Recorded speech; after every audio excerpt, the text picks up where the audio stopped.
నమస్తే. Welcome to our channel. Senior journalist Damu Balaji గారు ఉన్నారు. వారితో మాట్లాడదాం. సార్ నమస్తే సార్. నమస్తే. సార్ చంద్రబాబు నాయుడు గారికి ముందే టీడీటీ చైర్మన్ అండ్ ఈవో గట్టిగా అరుచుకుని కొట్టుకున్నారనే వార్తలు, అలాగే టీటీడీ అధికారులకి పాలక మండలికి మధ్య విభేదాలు చాలా ఉన్నట్టు వార్తలు వస్తున్నాయి సార్. అసలు ఏం జరుగుతుంది టీటీడీలో, ఏం జరుగుతుంది అంటే మీరు ఏం చెప్తారు సార్? ఎప్పటి నుంచో తిరుమల తిరుపతి దేవస్థానం బోర్డుకి సంబంధించి ఎప్పుడు కూడా వివాదాలు నడుస్తూనే ఉన్నాయి. జగన్ ఉన్న 5 ఏళ్ళు తీవ్ర వివాదాలు ఉండేవి. ఎందుకంటే తెలుగుదేశం ఇటు బీజేపీ చాలా స్ట్రాంగ్గా అక్కడ ఏమేమి చిన్న జరిగినా కూడా వాటిని భూతద్దంలో చూపించడం అనేది చూసాం. సో అయితే ఇప్పుడు చంద్రబాబు ప్రభుత్వం వచ్చినాక గత ప్రభుత్వం ఉన్నప్పుడు టీటీడీ బోర్డుకి సంబంధించి కానీ అక్కడ జరిగే అనేక కార్యక్రమాల్లో ఉన్న వీళ్ళు విమర్శించినవన్నీ కూడా తొలగిపోతాయని అనుకున్నారు. కానీ అవి ఇంకా పెద్దవైనాయి.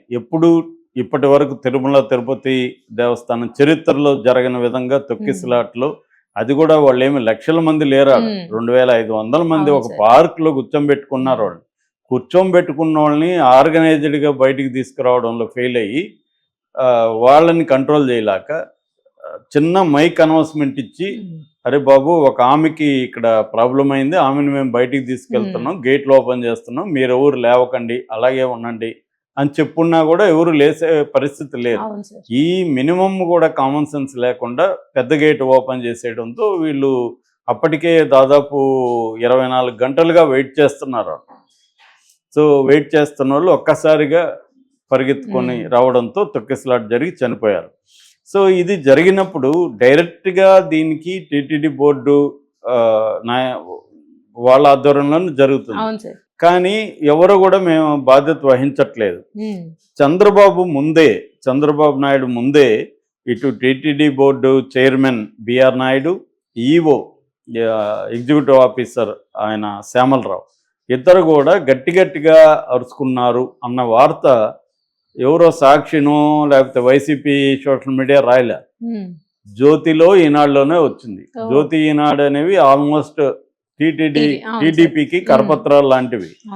వాళ్లే రాశారు దీంట్లో ఏమని, ఇట్లా గట్టిగా ఆర్గ్యుమెంట్ చేసుకున్నారు అనేది రాశారు. వాళ్ళు రాసిన దాని ప్రకారం చంద్రబాబుకి TTD chairman BR Naidu complaint ఇచ్చాడని ఈవో మీద. ఈవో నాకు అసలు ఏమీ చెప్పట్లేదు, ఆయన నిర్ణయాలు ఆయనే సొంతంగా తీసుకున్నా అంటే, ఏం చెప్పట్లేదు అన్నీ చెప్తూనే ఉన్నాం కదా, అసలు నువ్వే మాకేమి చెప్పకుండా నువ్వు ప్రెస్ మీట్లు పెట్టి అనౌన్స్ చేసేస్తుంటే మాకెంతో తలనొప్పి వస్తుందో తెలుసా, శ్రీవాణి ట్రస్ట్ గురించి మాతో డిస్కస్ చేయకుండా నీ పాటికి నువ్వు ప్రెస్ మీట్ పెట్టి చెప్పేశావు, మాకు దానివల్ల ఎన్ని సమస్యలు వచ్చాయో నీకు అర్థమైందా అని ఆయన కూడా వాయిస్ రైజ్ చేస్తే, ఇలా ఇద్దరు కలిసి కొట్టుకుంటుంటే చంద్రబాబు వారించి మీరిద్దరు కలిసి సమన్వయంగా పనిచేయాలి అది ఇదని చెప్పాడు తప్ప ఆయన కూడా ఏమీ చేయలేని పరిస్థితి. అంటే నిర్ణయాలు తీసుకోవాలి కదా, తేల్చమని చెప్పాలి కదా, ఎవరిది తప్పు, నువ్వు ఏ నిర్ణయాలు చెప్పలేదని. ఫర్ ఎగ్జాంపుల్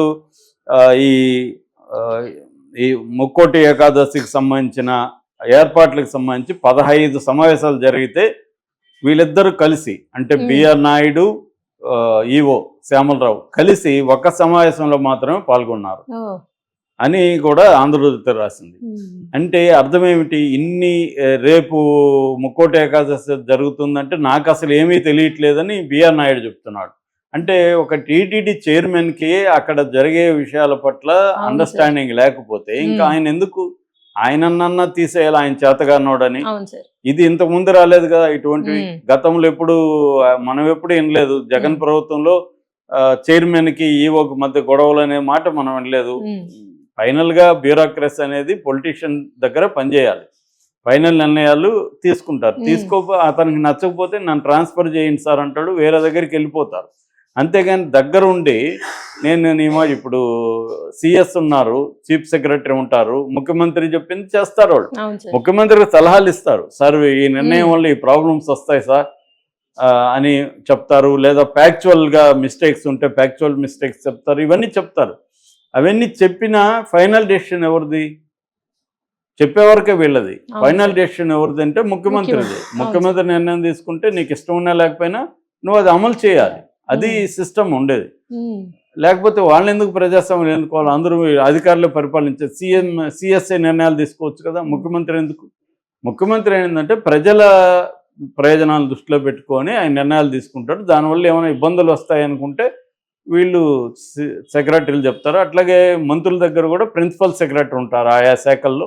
మంత్రికి తెలియకపోతే చెప్పిస్తారు సార్ ఎందుకంటే వీళ్ళు అనేక ఏళ్లుగా అనుభవం ఉంటుంది, మంత్రి కొత్తగా వచ్చి ఉండొచ్చు.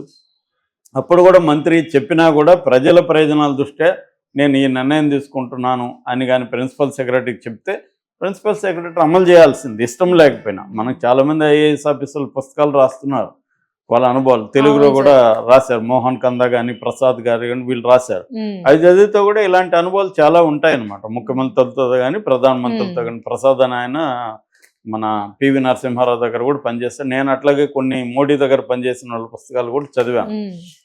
వాళ్ళు ఏంటంటే ఒక్కోసారి వాళ్ళే అడుగుతారు, ఈ నిర్ణయం ఇలా అనుకుంటున్నాను, దీనివల్ల ఏమైనా ఇబ్బందులు ఉంటాయో మీరు చెప్పండి, ఎలా అమలు చేయాలి ఏంటి అడుగుతారు ఒక్కోసారి.